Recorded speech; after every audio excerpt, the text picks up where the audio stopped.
nanti lebih banyak kita berdiskusi bersama karena saya pun masih harus banyak belajar.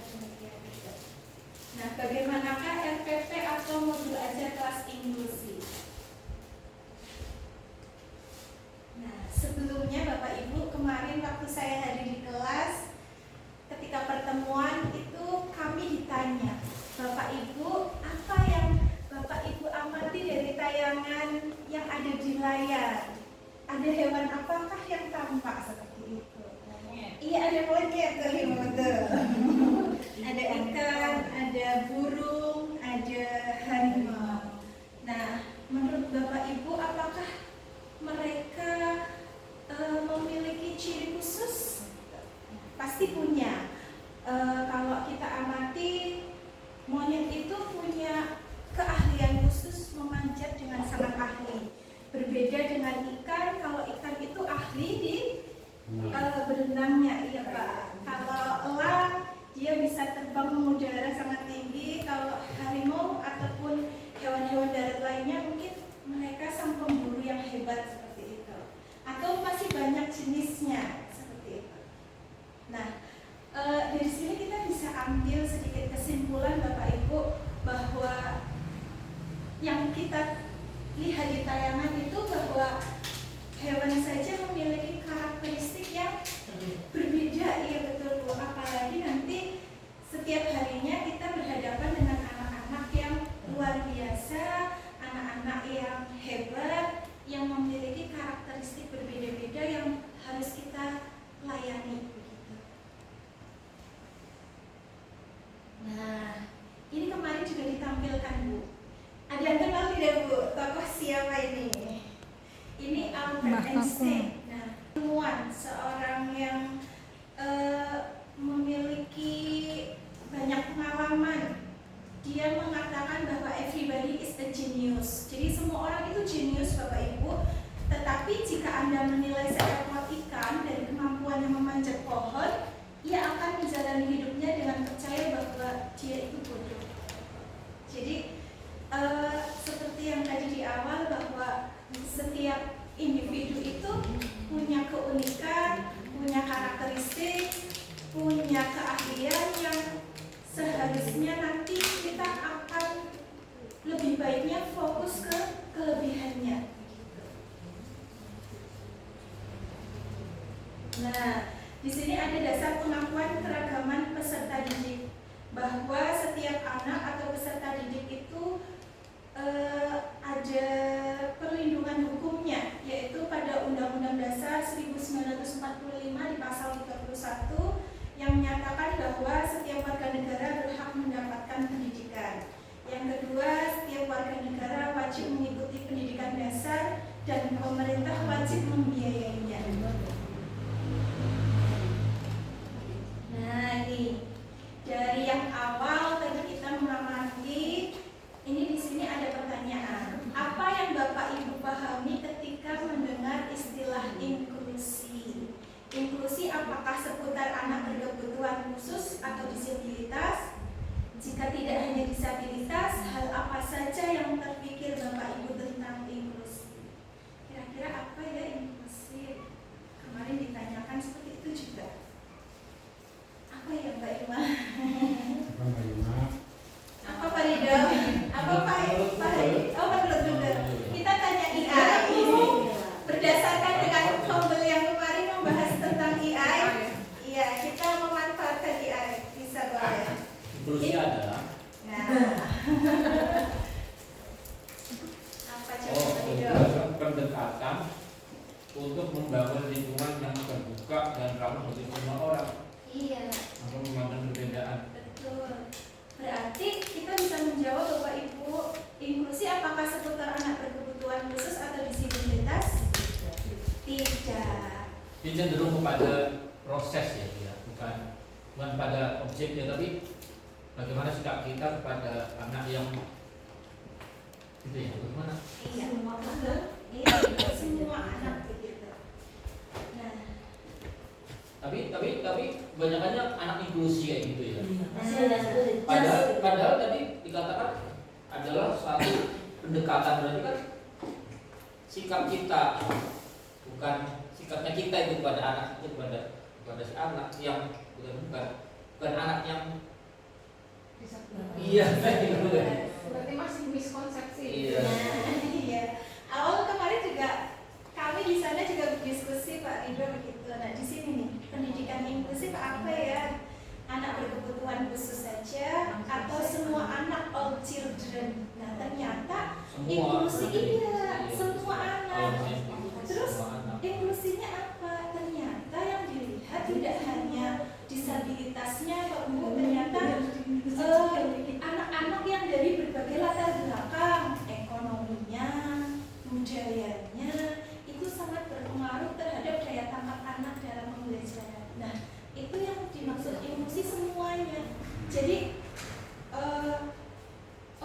di kelas saya mungkin ada salah satu anak yang kurang dengar, terus anak yang lain anak tipikal. Kemarin dibilang bukan anak normal, karena normal itu tidak ada batasan kayak gitu. Batasannya sulit kalau mengatakan anak normal.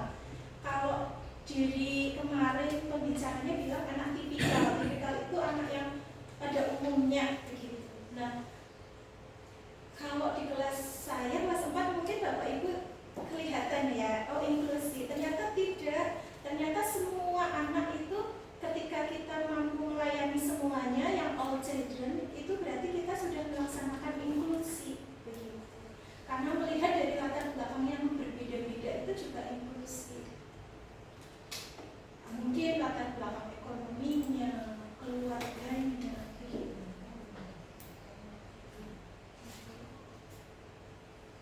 Nah ini apa itu inklusi? Inklusi adalah pendekatan pendidikan berdasarkan pada pandangan bahwa semua siswa, misal siswa dengan kebutuhan khusus, siswa dari berbagai latar belakang budaya, harus diterima dan dihargai karena kemampuan mereka yang unik. Jadi inklusi tidak terbatas dari anak yang disabilitas, anak tipikal pun juga dari latar belakang budayanya kita ternyata sudah melakukan seperti itu. Terus sekolah-sekolah yang mempraktekkan inklusi berusaha untuk melibatkan setiap siswa di pendidikan umum dan dalam kegiatan ekstrakurikuler. Sekolah inklusi adalah tempat di mana semua siswa memiliki akses dan dapat berpartisipasi dalam lingkungan pendidikan umum, memperoleh dukungan yang sesuai. Nah, nanti endingnya ke sini. Pendidikan inklusi. Nah, ini pendidikan inklusi didefinisikan sebagai lingkungan belajar yang mempromosikan pengembangan diri, akademis, dan profesional sepenuhnya dari semua peserta didik tanpa memandang ras. Nah, di sini intinya ini, all siswa, semua peserta didik tanpa memandang ras, kelas, warna kulit, jenis kelamin, disabilitas, gaya belajar, dan bahasa. Ini termasuk dalam inklusi. Nah, ini saya juga membuat PPT-nya tidak banyak terkait dengan RPP modul aja. Mungkin nanti kita bisa diskusi atau sharing bersama. Yang penting dari awal tadi sudah disepakati ya Bu, kalau inklusi itu tidak hanya menyebut karena ada anak yang disabilitas, tapi ternyata anak tipikal, anak pada umumnya juga itu termasuk dalam inklusi. Tapi Bu begini, apakah lebih dekat dengan diferensiasi apa enggak? Iya betul. Iya. Terus bedanya diferensiasi sama inklusi apa? Bedanya inklusi sama diferensiasi mungkin nanti akan bisa ditambahin dari tuan-tuan kita yang mungkin kemarin mendapat pendidikan dari CGT yang lebih matang lagi tentang diferensiasi ya Pak. Tapi kalau yang saya tangkap inklusi itu sistem pendidikannya apa ya? Nanti diferensiasi itu proses pembelajarannya. Kalau menurut saya begitu. Mungkin nanti ditambahin nih dari sekolah gitu. Iya inklusi. Kalau dari latar belakangnya kan inklusi mau apa ya? Memandang semua, memberikan kesempatan yang sama pada semuanya. Latar belakang budaya. Ketika di dalam sekolah itu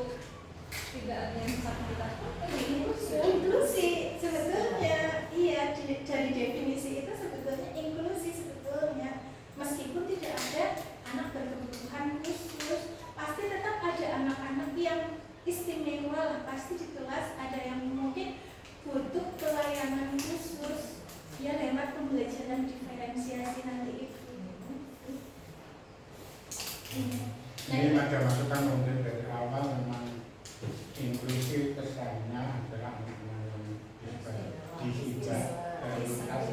disabilitas, kemudian kesannya anak yang keterbatasan belajar, kemudian ada yang tidak mengajukan untuk peserta inklusi dari SD yang lain, dari 26 SD ternyata ada 13 yang terdaftar sebagai sekolah inklusi seperti yang kemarin dilaksanakan waktu Zoom. Malah justru ada pertimbangan dari sekolah yang mengundang psikolog untuk membedakan bahwa anak inklusi dan tidak inklusi, anak-anak yang normal dan tidak normal. Jadi kesan awal itu seperti itu, tapi ternyata setelah melihat dari definisi tersebut, ternyata semua anak juga inklusi. Nah ini untuk menyampaikan hal-hal tersebut tentunya ya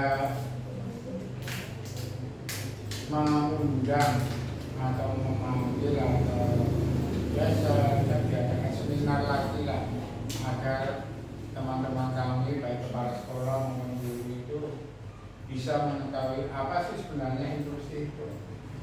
Sementara ini masih inklusi itu masih pada pandangan bahwa anak itu berkebutuhan khusus di luar anak yang normal. Terima kasih. Terima kasih Mas.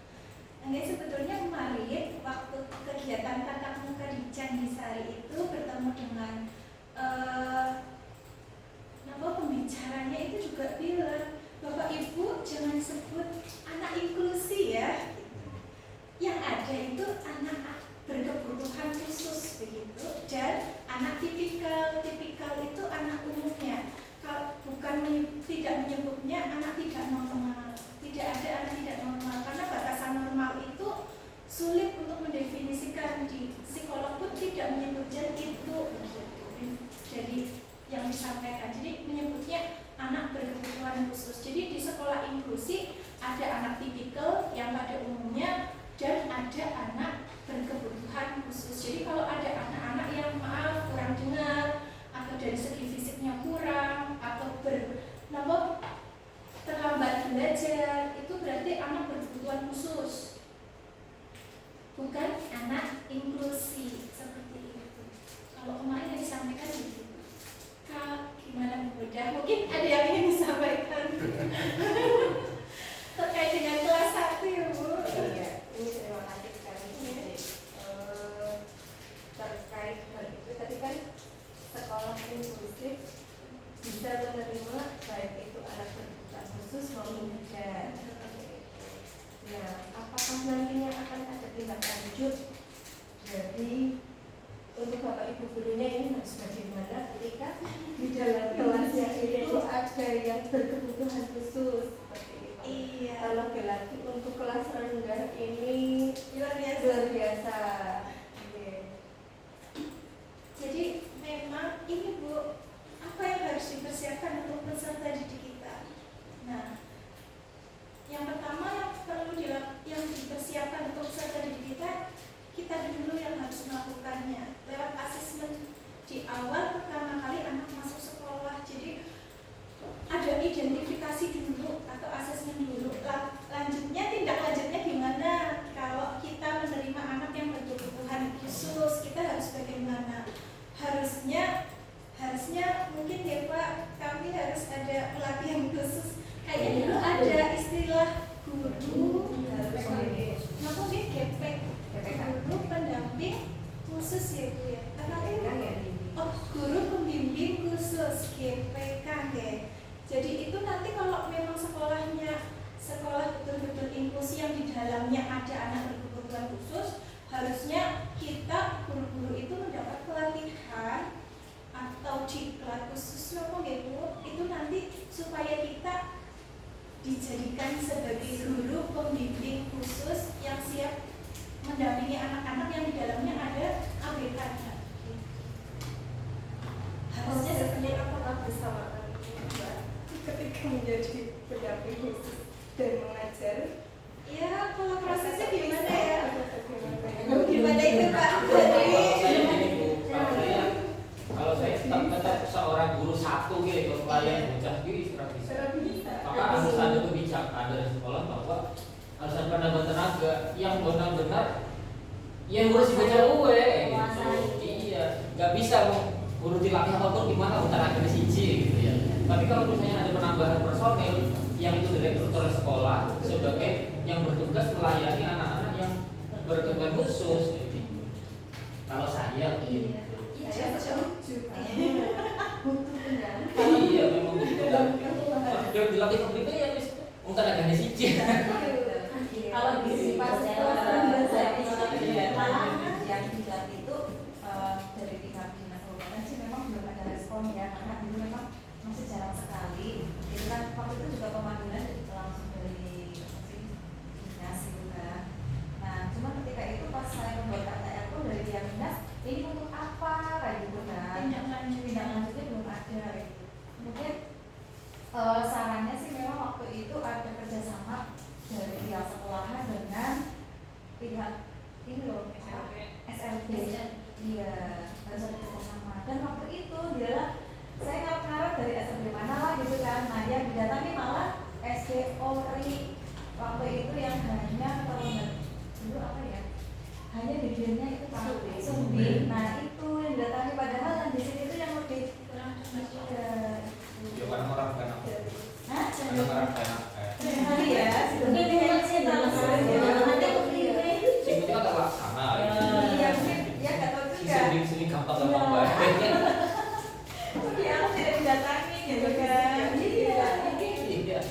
Tapi mungkin sedikit bisa menjawabnya sekarang kayaknya sudah ada ULD namun ya Pak, kemarin sudah diresmikan ULD itu unit layanan disabilitas. Lokasinya di mana nih Pak? Di Kota Tua. Di Pejabat.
pembelajarannya. Jadi di RTP-nya atau di modul ajarnya itu TP-nya yang dibedakan.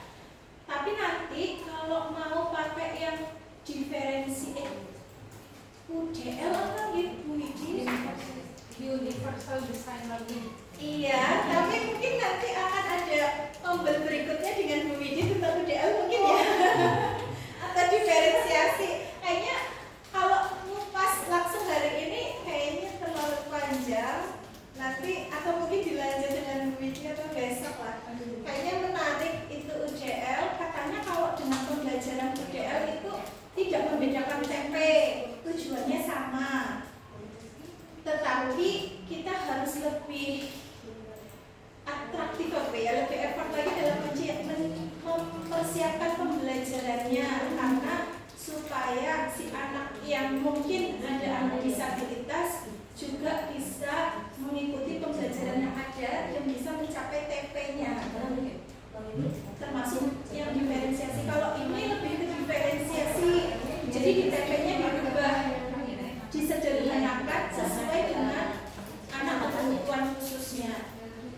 Jadi ketika dilakukan pembelajarannya pun tidak ribet sekali kok Bu. Jadi misal kita bikin RTP biasa, nah nanti di kegiatan intinya anak tipikal atau anak umumnya ngapain, anak kebutuhan khususnya ngapain.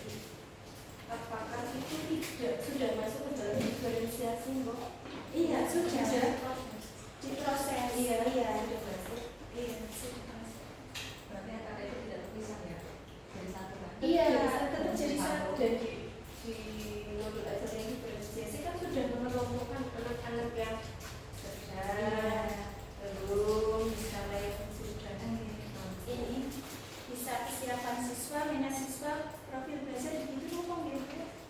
Ini cuplikannya yang pembelajaran diferensiasi ini. Jadi menggabungkan seperti materi apa yang akan diajarkan, terus nanti proses bagaimana siswa belajar, terus hasil yang akan ditunjukkan capaian belajarnya apa, itu nanti bisa melalui beberapa kegiatan di dalamnya. Kalau di sini ada contoh sedikit pembelajaran berdiferensiasi terkait materi, proses dan profil belajar, gaya belajar siswa. Kalau di sini itu seorang guru IPA kelas 4 SD sedang mengajarkan mengenai ekosistem. Setelah melakukan analisa profil gaya belajar dan kebutuhan peserta didik, guru memberikan materi sesuai dengan profil pelajar peserta didiknya. Di situ ketika mengajar menampilkan audio visual, jadi disampaikan ke semuanya.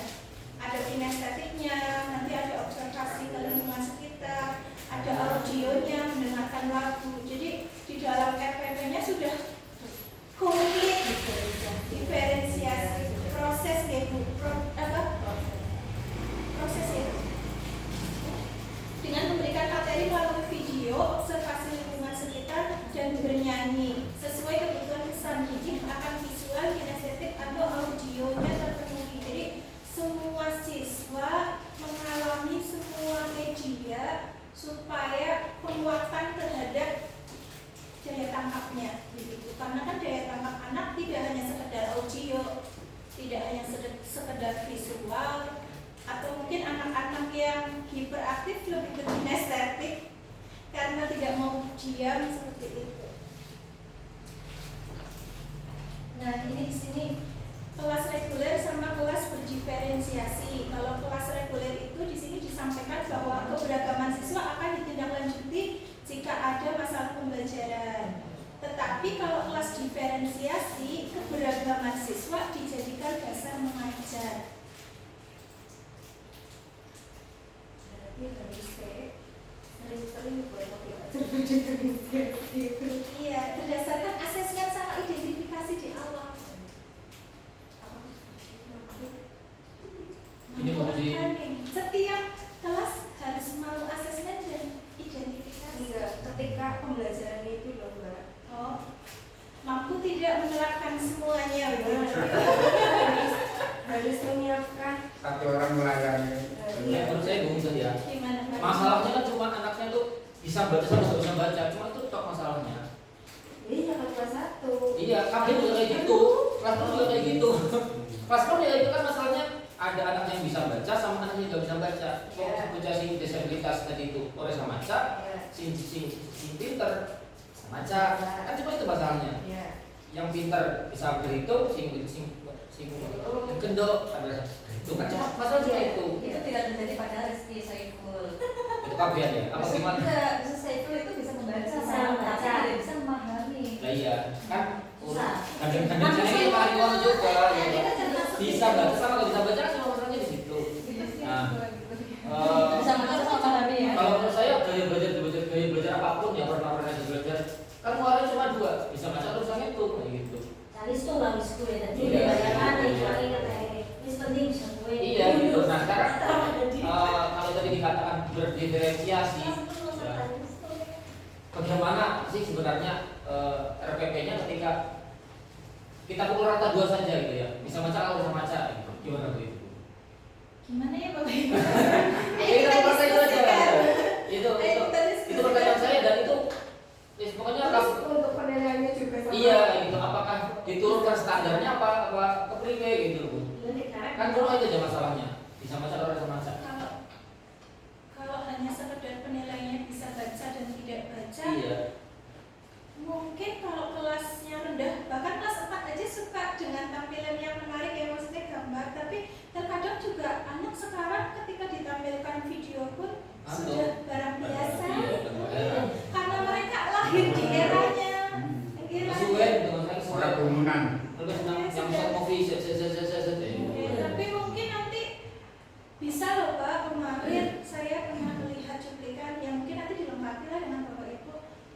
Kalau itu materi tentang IPA sih, tapi dimasukkan ke dalam sebuah kayak cerita mungkin. Jadi kalau waktu itu yang saya baca itu siklus air begitu. Nah di situ si air itu jadi tokoh begitu. Si air jadi tokoh, jadi iya lebih ke situnya. Jadi memahami teks melalui Iya. memahami konsep melalui cerita. Iya, itu pernah saya lihat seperti itu. Itu bagi anak yang disabilitas tadi itu ya. Berhasil atau tidak? Kalau anak saya kan kurang dengar ya Pak. Terus Itu pun saya bingung sampai saat ini. Jadi saya juga bingung. Iya. Saya tadi aja komunikasi dengan anak saya sudah dengan gerakan ya Pak. Si anak mengernyitkan ini alis, terus kayak bingung. Saya menyampaikan apa? Padahal itu kan baru komunikasi ringan. Nah, terus gimana saya menjelaskan ekosistem? iya. Dia tidak memahami kebanyakan. Memang bermuara dan mudah semuanya.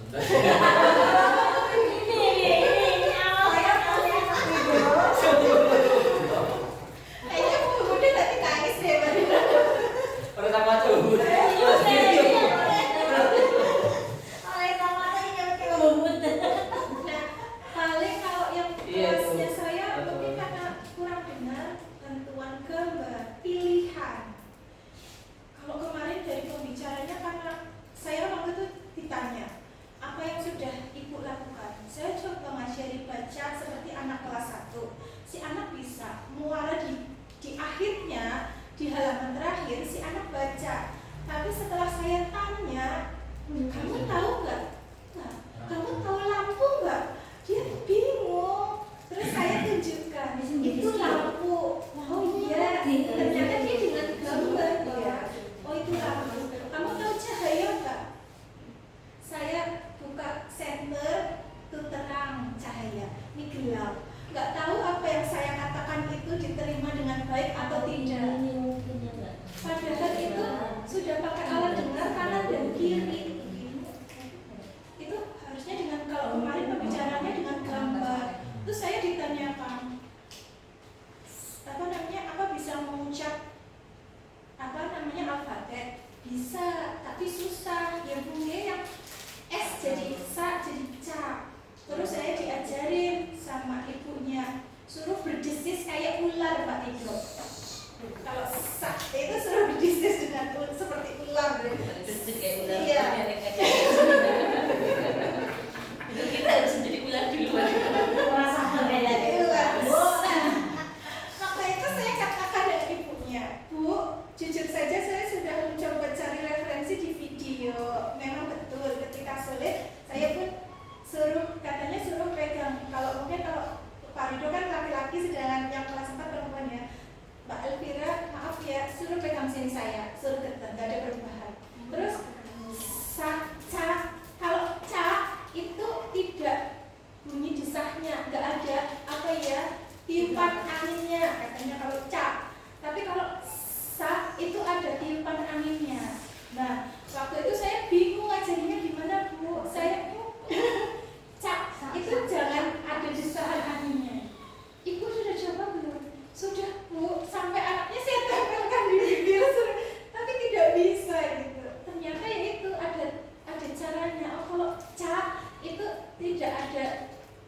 hembusan anginnya untuk membedakan. Nah, hal-hal kecil itu kan kita memang perlu dibekali gitu, Pak. Jadi hanya sekedar mau ngasih tahu kalau itu cat saja ada caranya begitu. Katanya itu Prosesnya. itu komunikasi dengan teman dengan apa seperti biasa atau bahkan diam selama di sekolah. Dia dengan komunikasi kode, oke. Oh, berarti komunikasi melalui alat ucap, Mau melalui alat ucap nggak bisa. Ini kadang mengucapkan Pak, misal dia komunikasi beli itu kira sama berapa? 5.000 tahu Pak. Untuk kata-kata yang sangat sering digunakan sehari-hari sederhana itu bisa. termasuk yang waktu itu pembelajaran tentang uang, Mbak Evita sampai tentang uang. Terus bawa uang 5.000 nanti kembali kepake 2.000 kembali 3.000 bisa. Untuk yang Ya, itu kan pertama karena pendengarannya kurang sehingga dia bicara. bicaranya itu tidak lancar. Itu biasanya seperti itu. Mengaruh dari pendengarannya kurang, akhirnya bicaranya tidak lancar. Ya, mudah-mudahan nanti dengan adanya ULJ di Kebumen, terus Mbak Elvira mau mengikuti terapi bicara, mungkin nanti di kelas berikutnya atau sebelum naik ke kelas berikutnya sudah ada progres ya, mungkin akan lebih baik begitu. Karena dengan materi yang di kelas 4 saja untuk pemahaman juga luar biasa, di kelas 3 juga teksnya mungkin tambah banyak ibu ya. Pemahamannya dibutuhkan. Dan untuk kalau Elvira itu di perkalian penjumlahan asal masih didampingi ya, itu bisa. Tapi nanti kalau sudah masuk ke soal cerita sudah lain lagi, sudah tidak bisa gitu. Kalau menyalin tulisan bisa, kalau dikte sulit, tidak bisa. Bisa dikatakan tidak bisa kalau kalimatnya atau katanya sulit. Tapi kalau masih gabungan dengan vokal, ibu baca itu masih bisa. Buku mama, papa atau yang sederhana dikte bisa. Tapi kalau sudah kalimat panjang yang di kelas 4 tidak bisa begitu. Berarti kembali materinya ke kelas 1 lagi itu ya. Kelas Kasihan banget. Latihan baca sih. Jadi kembali. Masalahnya cuma bisa baca sama Terus ini Pak, kalaupun dia bisa membaca, belum tentu dia tahu apa yang dibaca. Karena ibunya pernah menyampaikan, misal Vira, tolong ambilkan gelas. Dia bingung. Gelas, ibunya kemudian harus mengulang pakai isyarat yang ini baru kayak gitu. Berarti kan untuk keseharian saja di rumah itu dia banyak hal yang mungkin tidak diketahui mungkin kayak gitu. Nah katanya dulu pernah ikut terapi bicara, tapi sempat ikut, tapi syaratnya terapi bicara itu Elvira tidak boleh didampingi. Tapi bilangnya kalau nggak didampingi ibunya nggak mau, akhirnya berhenti. kemarin juga ketika yang baca itu terkait lampu saja dia tidak tahu dia lain, tapi ketika dikasih tunjuk itu lampu, oh iya tahu. Terus dalam pewarnaan Kak, Elvira itu unggul. Pencampuran warnanya, walaupun konsep warna untuk Elvira jika ditanya mungkin ketika ini warna apa gitu, dia kan geleng. Tapi ketika dikasih tahu, jadi dibalik jangan ditanya ini warna apa, tapi ini warna hijau. Iya, hijau. Terus nanti cari perbandingan benda lain, ini hijau. Dia oh iya, sebetulnya tahu. Terus pewarnaannya cukup halus. Bisa. Tapi kalau mengucapkan kata-katanya kan jelas ya. Tidak. Tidak Pak, Tidak. karena mengucapkan huruf juga ada. Oh ini D ada. sudah semuanya 5.000 gitu. Tidak. Buat tempat. Jadi sama dengan Torik ya. Lebih jelas story. Sorry Pak. Sorry, Oke. Mungkin kalau Elvira itu di terapi bicara bisa lebih jelas Vira. Cuma kasusnya kan Vira tidak terapi. Berarti terapinya berhenti ya? Makanya kan pas 2 itu masih terapi enggak?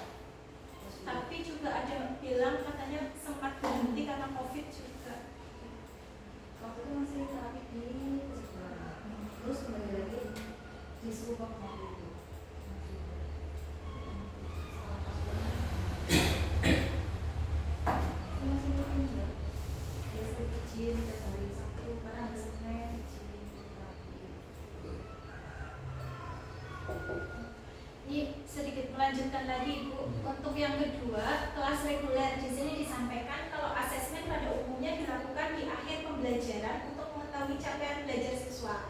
Tapi kalau di kelas diferensiasi tadi di awal pun kita melakukan asesmen. Jadi dilakukan berkelanjutan dan untuk menentukan pembelajaran yang lebih responsif ke kebutuhan belajar siswa. Terus untuk yang ketiga, adanya definisi tunggal terhadap keberhasilan atau keunggulan siswa. Tapi kalau di kelas diferensiasi, keberhasilan atau keunggulannya bervariasi. Kayak mungkin waktu itu diferensiasi produk ya Bu ya. Kehasilnya mungkin dengan anak ada yang suka dengan laporan ditulis, atau ada anak laporannya dengan rekaman, atau mungkin dengan skema gambar begitu. Terus penugasan sudah baku. Kalau kelas diferensiasi ada pilihan penugasan. Penugasannya mungkin tetap tujuannya sama dalam penugasan, tapi dalam produknya yang berbeda, hasilnya mungkin seperti itu.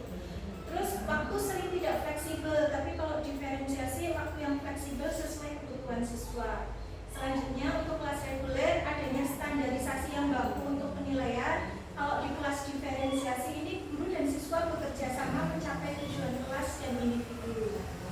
Untuk kelas reguler menggunakan penilaian tunggal, kalau di kelas diferensiasi menggunakan penilaian dengan berbagai cara. Sebelum nanti saya menunjukkan lembar evaluasi, menampilkan lembar asesmen dan identifikasi, sama kemarin membuat RPP-nya. Ini ada cuplikan sedikit Ibu, Bapak. Aku gak suka belajar sambil duduk. Aku suka jalan-jalan, tapi aku suka belajar.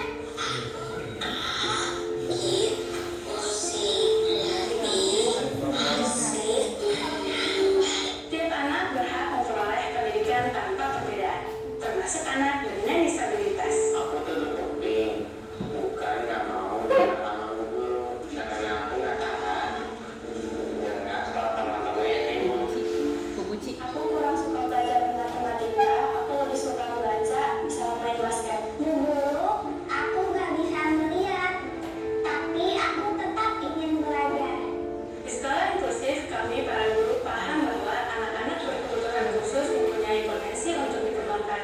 Hanya saja cara belajar mereka yang berbeda. Perbedaan dalam proses belajar bukan halangan untuk mengembangkan potensi. Sekolah inklusif, sekolah untuk semua anak. Ada satu lagi. Ada yang namanya kegiatan KBSM. Nama saya Panatalia Sandra. Sekolahnya di SD Taman Sari 1 Jakarta. Hobinya main game, cita-citanya masinis. Ini di sekolah umum Biasanya sekolahnya pelajarannya 2, bahasa Inggris sama bahasa Indonesia, sama dikit-dikit nanti main sama SD Negeri tapi kadang-kadang lebih lagi, tapi nggak masalah. Karena kan juga semakin hari dari mulai attitude-nya, dulu emosinya masih belum dikontrol, sekarang kan semakin besar. Juga kebetulan di sekolah juga didampingi guru pendamping khusus. Karena itu merupakan salah satu kebutuhan khusus di Taman Sari 1 Jakarta, dan anak itu berawal dari jalur PPDB afirmasi disabilitas sekitar 5 tahun yang lalu.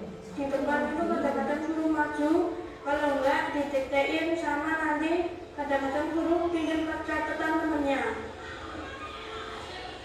Karena memang kondisi anak itu berbeda sekali dengan teman-teman di kelasnya. Meskipun secara kognitifnya tidak masalah, tetapi dia membutuhkan modifikasi dalam hal lain, duduk di depan, atau gurunya harus mendiktekan, atau nanti menggunakan media yang mempermudah dia dalam pembelajaran seperti itu. UND ini lembaga pendukung layanan disabilitas di sekolah kota Yogyakarta. Itu tugas intinya adalah yang pertama pendidik guru, yang kedua memetakan potensi siswa agar siswa itu bisa dioptimalkan potensinya.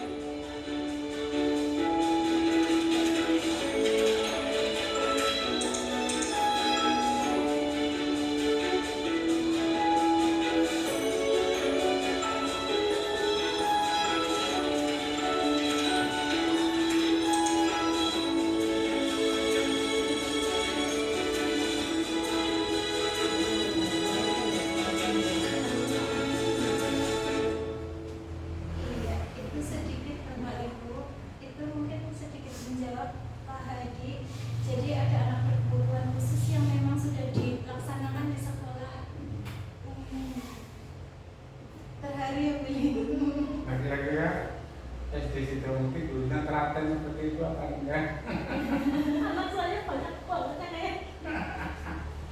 Tadi kan ketika kita mendengar GPK guru pendamping khusus langsung senang ya Bu. Kita pikir kita mendapatkan guru pendamping ya. Ternyata setelah dipelajari kemarin tidak seperti itu ya Bu. GPK ternyata kita Bu. GPK itu kita yang dibekali dengan diklat, terus kita dikukuhkan sebagai GPK, Bu Lina sebagai GPK kelas 3, guru pendamping khusus kelas 3 begitu. Paling ya salah satunya yang tadi disampaikan Bu Larsi, mungkin perlu bersama dengan sekolah mana SLB. Aku itu kan dari fasilitator itu kan mengharapkan kita ada unggahan ideologinya. Nah, tapi ternyata di sistem itu tidak terbuka. Iya, karena memang waktu itu masih apa ya? Masih GPK itu, jadi masih kayak masih awam gitu. Jadi waktu itu kan saya unggah SK-nya yang waktu bapak paksanya apa tadi ya waktu ya masih pasang. Saya unggah kan di situ tulisannya tidak valid. GPK ini ya yang udah itu karena belum diakui GPK-nya. Nah kemarin waktu yang ada supervisi dari Pak Pangatur ya Pak kan diminta untuk mengumpulkan RPP di form itu. Saya sempat mungkin tidak terima kayak dibilang GPK. Saya tulisnya guru kelas gitu. Ternyata setelah itu dikat, oh GPK itu bukan guru bantuan, ternyata saya GPK-nya begitu, guru pendamping khusus. Oh iya yang ada AGK-nya. Jujur saja juga belum siap kalau disebut dengan GPK karena ya untuk komunikasi harian saja bingung begitu bagaimana supaya si anak itu mampu menerima komunikasi obrolan harian begitu. Mungkin kita harus mengundang tenaga ahli dari ULD.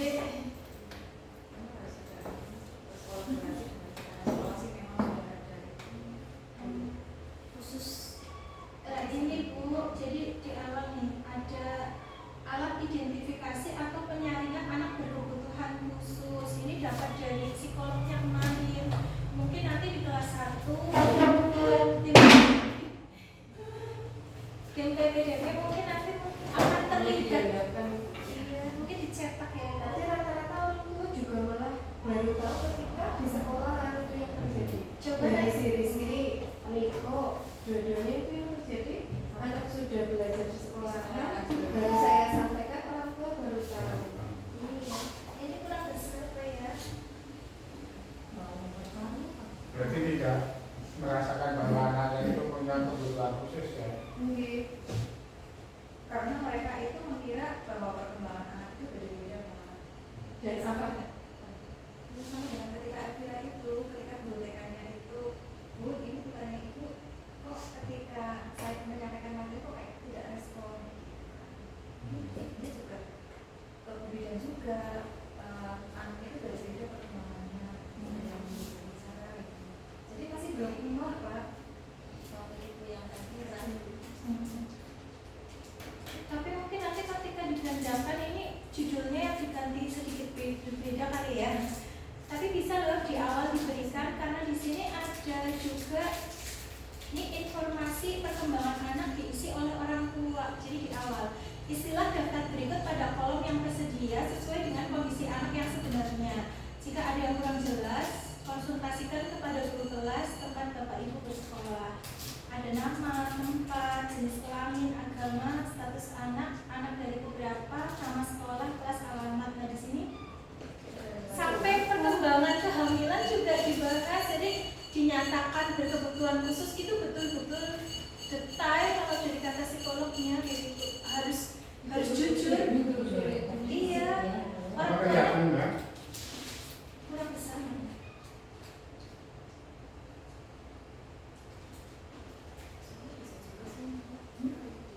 Ini jadi perkembangan masa kehamilan, terus ada nggak penyakit pada masa kehamilan, terus usia kandungan, riwayat proses kelahiran, tempat kelahiran bahkan ditanyakan, penolong proses kelahiran, gangguan pada saat bayi lahir, berat bayi, panjang bayi, tanda-tanda kelainan pada bayi.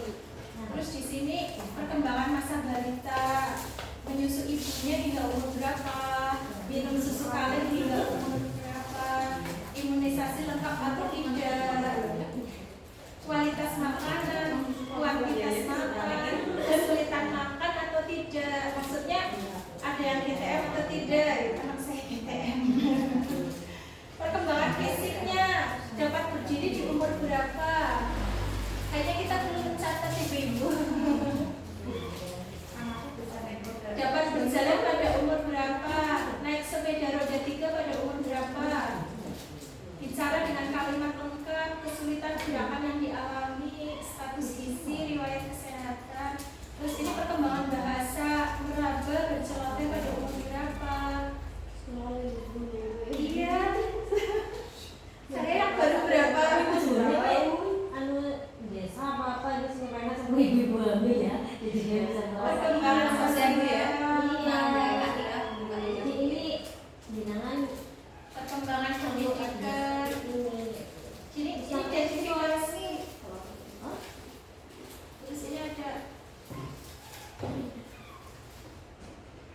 Ini data orang tua atau wali siswa. Jadi tidak hanya sekadar anaknya saja, tapi orang tuanya atau wali. Itu hubungan orang tua anak, dua orang tua satu rumah atau tidak. Anak satu rumah dengan kedua orang tua atau tidak. Anak diasuh oleh satu orang tua tidak. Anak diasuh wali atau saudara. Sosial ekonomi, tanggungan dan tanggapan keluarga, jumlah anak, persepsi orang tua terhadap anak. Oh, anaknya sesuai perkembangan atau ada hal lain yang ingin disampaikan orang tua, atau ada kelainan kesehatan yang mungkin perlu diketahui sekolah. Ini ada harapan orang tua, bantuan yang diharapkan. Terus ini ada alat identifikasi anak berkebutuhan khusus. Mungkin nanti dari identifikasi awal yang diberikan orang tua, nanti kita bisa melalui pengamatan. Ini ada yang gangguan penglihatan, tunanetra, nanti ada formnya. Nanti saya share mungkin di grup di SD Sidomukti. Dan ini ada tunagrahita, ada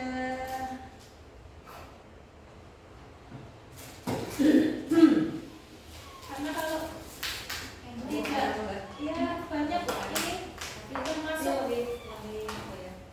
Nanti saya langsung share ke grup.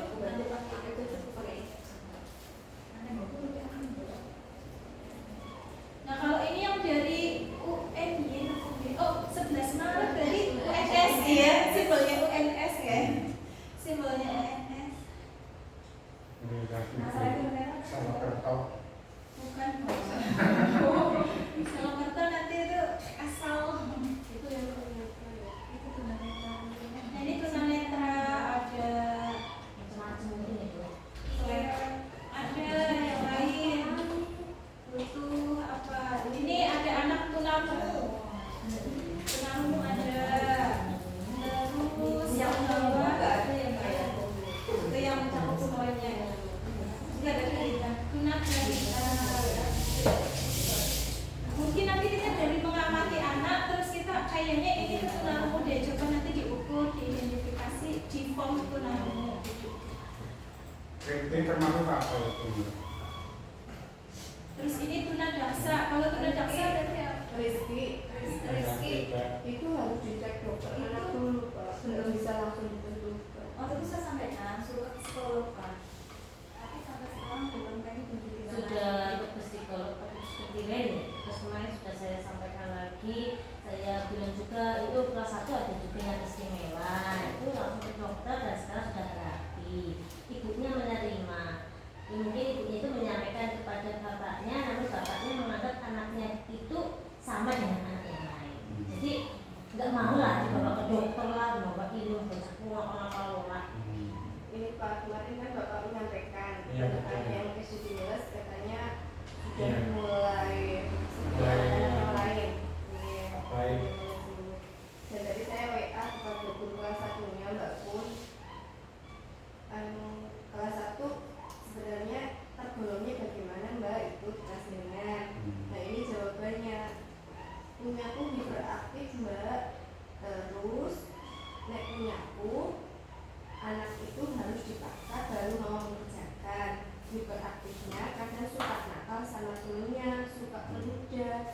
jadi interaktif seperti Iya, itu betul. Pak. Nah, Kalau si kalau Niko kan Niko kan ADHD, Hmm. nah saya sampaikan ke orang tua, tapi hanya menanyakan, Assalamualaikum Bu, mohon maaf, bagaimana untuk terapinya Mas Niko, apakah masih berlanjut seperti itu.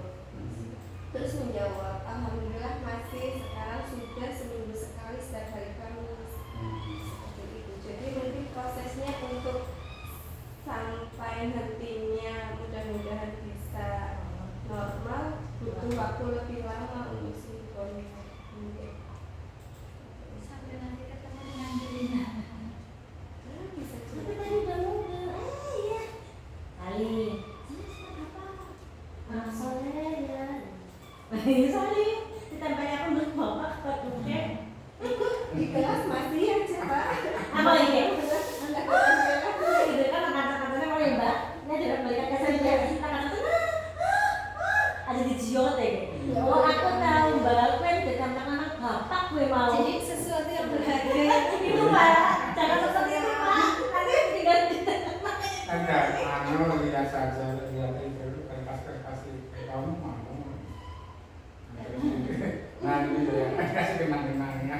itu udah boleh ya mbak ya. Oh iya ini kan bapak. Tapi pulang udah copot kan ya. Bahasa lumayan tapi di pas. Ini juga ada Bu instrumen peserta didik yang cerdas istimewa. Di sini pertanyaannya membaca pada usia kurang dari 6 tahun, membaca lebih cepat dan lebih banyak, mempunyai rasa ingin tahu yang kuat. Torik masuk sini apa tidak Mbak Hima? Memberi jawaban-jawaban. Proses Torik memang cerdas, bukan mikot tapi cerdas. Daya imajinasinya kuat. Imajinasinya kuat, benar kuat banget. Kewirausahaannya juga cerdas itu. Mempunyai banyak kegemaran. Bu. Kewirausahaan. Dari masih ke itu Pak. Terus di sini juga ada tunalaras. Tunalaras itu apa ya? Itu anak-anak sing Yang gil pada oh, jangan-jangan habis tuh nalar. Nggak tahu itu tuna apa aja lah. Ikan tuna gitu. iya gue hati jalan. Ini ada lambat belajar Bu, bisa nih. Pernah tidak naik kelas, daya tangkap terhadap pelajaran lambat, sering lambat dalam menyelesaikan tugas. Erlita. Rata-rata prestasi belajar selalu rendah, bisa membaca huruf, tetapi gagal membaca kata, memahami perintah setelah diulang-ulang. Itu rata-rata anak dari kelas 1 sampai kelas 6 banyak yang Iya betul. Terus ini ada kesulitan belajar spesifik juga ada. Ini perkembangan kemampuan membaca terlambat, kemampuan membaca isi bacaan rendah. Sering salah membaca huruf B dengan P dengan Q, V dengan U, 2 dengan 5, 6 dengan 9.